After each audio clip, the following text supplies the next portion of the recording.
these cyber attacks impact on the pipeline and what that means for gold, silver, and Bitcoin.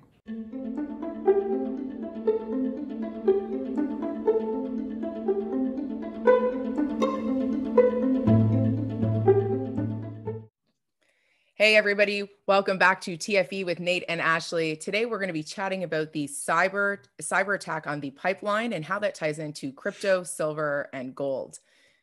Nate, I'm going to open this up with, I didn't even know you could attack a pipeline cyberly. So very cyberly. That's cyberly. Good. I'm going to use that. I'm going to use that cyberly.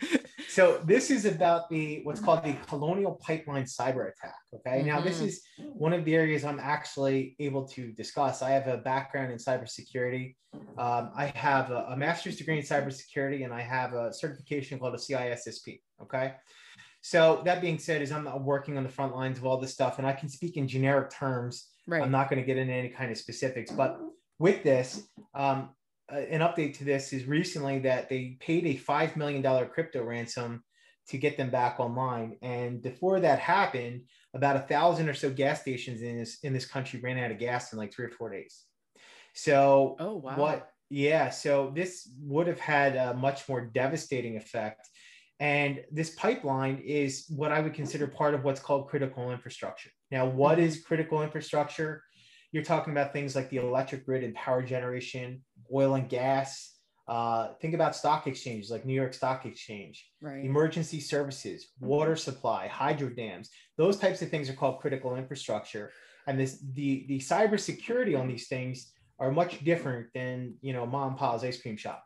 Of course. So they have different levels of protection. Department of Homeland Security usually is involved with a lot of those types of things. But this was a form of what's called ransomware, where they may lock you out of certain things and say, hey, you have to pay a certain amount of crypto to this wallet until we allow you back. And what's worse about this is that a lot of times when these cyber attacks come up with ransomware, you can pay that ransom and then they don't even let you back in anyway.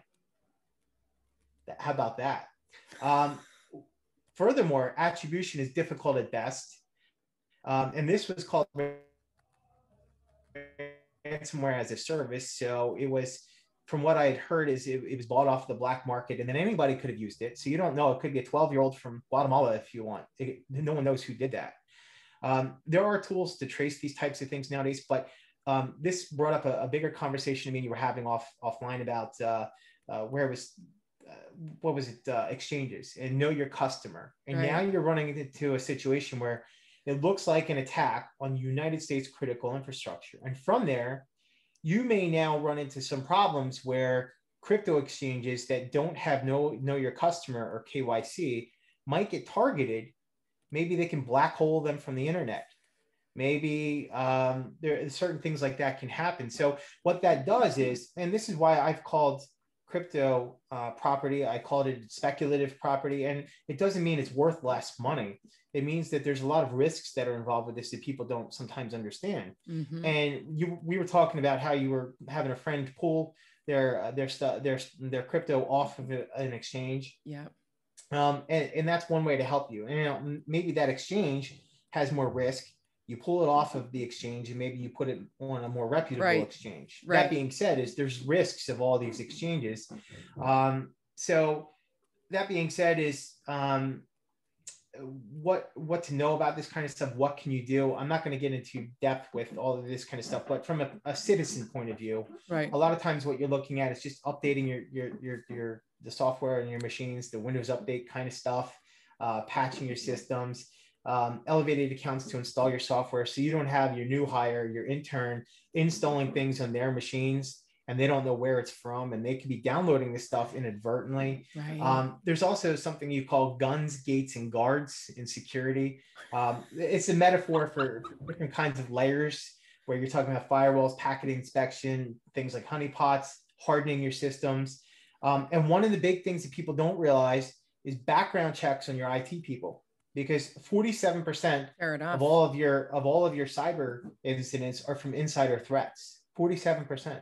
So if you do better background checks on the people that have access to your systems, you can potentially prevent a lot of this stuff. Oh, wow. That being said, is I don't have any firsthand knowledge of this attack or what happened. Some of this could have been more preventive for them to shut it down.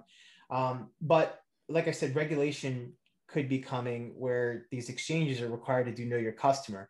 So if you send it to this digital wallet, there's going to be a name and a face and a potentially driver's license, a bank account. There could be a lot of information tied to this person. But I wanted to bring this up because I'm going to tie all this to gold and silver. And there was something called a Carrington event that happened in 1859. Have you ever heard of a Carrington event? Carrington? Yes. Have you ever heard of a Carrington event? I have not. So back in 1859, there weren't really a lot of electronics around. There's no iPads, nothing like that. But I'm going to read this a little snippet here about the Carrington event, so I don't misquote it. Okay. The Carrington event was a powerful geomagnetic storm on September 1st and 2nd, 1859, during solar cycle 10. A solar coronal mass ejection hit Earth's magnetosphere and induced the largest geomagnetic storm on record. Let's see, what did it say? The associated white light flare in the solar photosphere was observed and recorded by British astronomers. So there was a solar storm, a coronal mass ejection happened, okay? Now, furthermore, it said down in there, it said, a solar storm of this magnitude occurring today would cause widespread electrical disruptions, blackouts, and damage due to extended outages of the electrical grid. The solar storm of 2012 was of similar magnitude, but it passed Earth's orbit without striking the planet, missing it by 9 days. So the point here is, what if everything is electronic? Okay, you have all your stuff out on crypto, you have your credit cards, you have your bank accounts, everything is electronic. And then all of a sudden, sunspots happen, the coronal mass ejections happen. And then what happens is everything just goes dark. How are you spending money? How are you doing anything? Oh my God. So this is why a lot of people nowadays talk about gold and silver and all that other fun stuff. But let me share out my screen here real quick. I'm going to bring up something I was talking about offline. I created this is a horrible little graphic here. I don't know. Can you see it? I can see it and it's beautiful. Okay. So generally speaking, the top layer here is what most people will use on a day-to-day for buying things. Okay. So you're talking about your credit card. You have trading accounts that you can pull money out of and put money into. You have your cryptocurrencies that you could, in theory, spend or trade on an exchange. Mm-hmm. But a layer below that is, what if the lights go out? Maybe you have $500 of cash at home for every person in your household. Right. Okay, so you have cash laying around. But on the bottom layer here, I have gold and silver. But in a sense, I would also add things like 6 months worth of food and things to barter. Now, I don't want to go Mad Max here or any kind of survivalist type of thing. But the concept here is that if there is some sort of Carrington event, or let's just say, for argument's sake, your critical infrastructure is attacked, your power grid generation is attacked. And in this country, perhaps maybe for a year, we are down without electricity because there's some of these components in the power grid that if they go down, it could take 6 months, a year, 2 years to replace them. And it's not like these things are in mass quantities laying around. They have to then create them and build them and then send them out to these power plants. So what we had seen in this country was with Puerto Rico during the hurricane a couple of years ago, there was a lot of power problems that happened. And then people weren't there. They had no way of spending money in their bank accounts. So there were ATMs here and there in Puerto Rico where people could then pull some cash out of it, maybe of running on generators, but how banks weren't up. So there was all kinds of problems with people accessing their cash, right? Mm-hmm. Well, if you're in a situation where you're out of power for a year, oh my God, how are you buying groceries at the grocery store? No. Okay. Now, one of the things I talked about, I just released a series of videos, but one of the things I point out in there is I talk about the money class of how you store financial energy. And people think of gold and silver with that. People want to talk about crypto with that, but I kind of talk about that as property for another reason. But in the money class, I also have things like food and things you would barter. Mm-hmm. Now, people don't think of that as money, but what I would tell you is that gold and silver evolved to become the best forms of money. Right. Now, there's other forms of money you may have. Maybe you have a freezer full of food downstairs, right, and you have a child that's sick, and your next door neighbor has medicine. Now, you're probably going to be exchanging some stuff immediately for that. But as time goes on and on and on, 3 months, 6 months, 12 months, maybe then at some point gold and silver is used. So a lot of the critics of gold and silver are correct. Tomorrow the power is going off, and I'm not pulling out my roll of silver dimes to pay for groceries tomorrow. That's not going to happen. Right. But gold and silver, in absence of power for right. 6 months, 12 months, gold and silver could evolve to be the best form of money again. So that's why we talk about people that want to invest in crypto. They don't believe in the system of the fiat system. And I get that. I completely understand it. But when you're talking about risks that are going on nowadays, and think about how in this country, this critical infrastructure was just attacked. Right. What if nation states start attacking each other like this? And that's something out there. I read this book in 2009 called Cyber War by Richard A. Clarke. And he talks about a concept of mutually assured destruction. It's very similar to nuclear weapons, where all of these countries have these types of tools where they can attack each other, but it's a zero-sum game. So I don't want people coming away from this thinking that some nation state is going to attack us tomorrow with all of this stuff. It's more likely you're going to see certain types of people that it's hard for attribution. They will buy these tools and they will try to make a quick profit off of attacking a certain type of thing to extract money. I think they kind of didn't do a good job here because they attacked United States critical infrastructure. Now, I was mentioning to you also before this that most companies don't even report these types of attacks, because if their shareholders knew that they were compromised so easily, it's much easier just to pay $1 million ransom than to lose $1 billion of your stock valuation overnight. So, and then worst of that is the mom and pop shops and the smaller businesses that don't even know they're compromised. So think about all of that. I wanted to kind of just go into that a little bit with how cyber can then tie into your crypto, your gold, your silver. And this also goes into that whole concept. If you look at this, also, you're looking at Gresham's law. What's the best money going? The best money is the gold and silver. Now, if you're thinking about, there's all kinds of inflation going on right now. What a lot of people are out there doing is they're saying, you know what? Hey, I can get a huge purchase on my credit card at 0% interest for the next year. I'm going to buy this. I'm going to take that into my possession. And then all of my stocks are going to double in the next year. And I'm going to take that profit and I'm going to pay off what I just got. So right now, people are putting things on credit. In the United States here, you're seeing credit being utilized like you've never seen before. So this is kind of like going into, I just listened to this great interview this morning with Rafi Farber on Palisades Radio.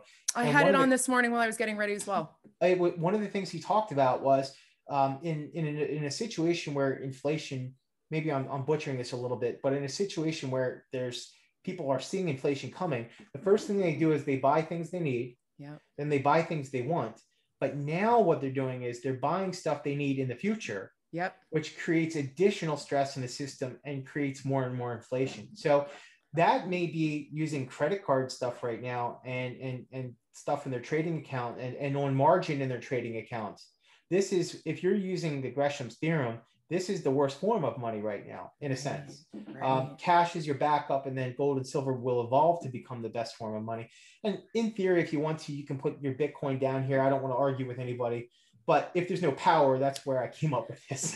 Well, so it's kind of hard to spend Bitcoin if there's no power. So, and you know, as much as I love Bitcoin, and I do, and I, you know, not to sound dramatic yet again, I would feel pretty hopeless without it. However,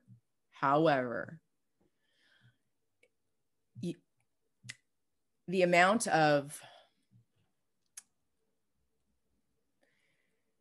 risk there is in the cyber system, in the power system, in the critical infrastructures you just listed off there. This is all providing that whoever runs the show doesn't want this very disruptive technology coming in and dethroning, the you know, the higher ups, their power, their positions, all of their assets, whatever. And it's a little, I have to be honest, it's a little disconcerting. And it is the reason why you diversify. And it's the reason why you don't have everything all in one basket. I've had a love-hate relationship with my silver holdings over the past year. When I'm hearing you talk like that, I'm in love with my silver right now. I'm in love with it. Well, again, I'm not, you know, I don't think anybody that's in the silver community, I don't think anybody's buying 100 ounces of silver or your junk silver. They're not buying that to turn around and flip it for $5 profit. You're buying it because you hate the currency. And you think 5, 10, 15 years from now, the currency might collapse. And whatever system comes out of that, you can then take your gold and silver and buy into that system. Exactly. And then, so it preserves your wealth. I'm not. Well, even Rafi was talking about that this morning when he was talking about Israel and Canada, that both have no gold reserves. Or did I catch that correctly? Yes. Did he say Israel as well? Okay. Yes. Just want to make sure. Yes. You know, I find as a Canadian, again, extremely alarming. This stuff, you know, when everything goes to be renegotiated or reformatted or reset or whatever fancy word you want to use, you know, there's going to be certain countries that don't have a voice at the table. And it'll be the countries that don't have, you know, hard commodities, gold, you know, even though Canada has a lot of natural resources, word on the street is we, you know, sell them and get rid of them. I don't know why, whatever. But I have to be honest, you know, when I heard, first of all, when I heard this, you know, pipeline cyber attack, and then, you know, the people wanted to be paid in Bitcoin, I was like, cool, that's alarming. I didn't know it was Bitcoin. I didn't know whatever crypto it was. No, they did. They asked for it in Bitcoin. I'm pretty confident. I could be wrong. Probably am. Somebody can eat my head off in the comments, but you know, when I heard that, you know, the exchange in Turkey there, you and I were chatting offline about, you know, how the founder ran off or whatever he did. And then it, you know, got spun that he was taking their money, realized he was trying to, like, you know, get the money back to the, and there's just, you know, there's so much about this new world. Like crypto is such a new world, you know, even me, when people are like, oh, like what other tokens are you into? I'm like, I don't know, because it all overwhelms me. The only one that I really hold is Bitcoin. I have the tiniest bit of Ethereum, like literally a fraction. I just said, oh, for fun, I'll see what happens. But even me, like I've read 3 or 4 books on Bitcoin now, and I'm still like, this is a foreign concept. This is a foreign world. There is risks associated with it. And for me, you know, I just, let me finish this off here, because I don't want this to go too long. Oh, I'm sorry. No, it's fine. I wanted to finish up. We did talk about the Turkey thing. Yeah. Now you have multiple countries that want to try and outlaw Bitcoin, and to what extent they can do it, I don't know. Right. But what is great about your investment in Bitcoin is the upside. Okay. No one can deny that these things have a nominal upside that is tremendous. The underlying technology has future uses that completely none of us even know about right now. Yeah. So there is tremendous upside. The problem with it being is that the tremendous downside risk is not spoken of that much. Yeah. And I think, you know, to your point, diversification. Yes. I think when you have situations like this, it can help governments have some fuel to then go after people. We were talking about how Gary Gensler of the SEC, I believe he's got a crypto background from MIT or something. And people were like, wow, he's going to do Bitcoin. And I just saw him on Kitco the other day. And the first thing he was basically saying was, we need to do regulation and protect people. And this, then you can read between the lines that I've been hearing that the United States is trying to do some sort of thing called FedCoin, where it's a United States-backed crypto, and the Chinese are testing a digital yuan, and that may be backed by gold. So there's all these nation states now trying to do their own cryptos. How are private cryptos going to be allowed into this system? So you do have risks there. You have to evaluate those risks yourself. But I think my point of bringing some of this stuff up is if critical infrastructures are attacked, you do have to diversify yourself into some form of hard money, even some cash. I know you might hate it, but having some cash around can help you in times where the power might be out for a month or so. Well, even if everything has its place, right? I mean, even cash has its place, you know, precious metals has its place. Yeah, for sure. And again, these things are forms of utility of how you can spend it. Your cash goes into buying businesses or on your trading account. So that being said, we'll just leave it here. I wanted to make sure that people are aware that there are risks with the critical infrastructure and cryptos right now. Yes. And people need to at least evaluate their own risk. It's not just all pie in the sky. It's going to go to $1 million. It could, but there might be a lot of speed bumps along the way. I was just going to say there's probably going to be a couple of, roadblocks on the way there. So you better, to quote the Bitcoin community, you better hold on for dear life. So with that, everyone. Yes. Thank you for joining in with us, and we'll see you all next time. Take care. And as always, guys, please don't forget to like and subscribe to our channels. It helps the algorithm in YouTube send this video out more and more. We really appreciate all your support. Till next time.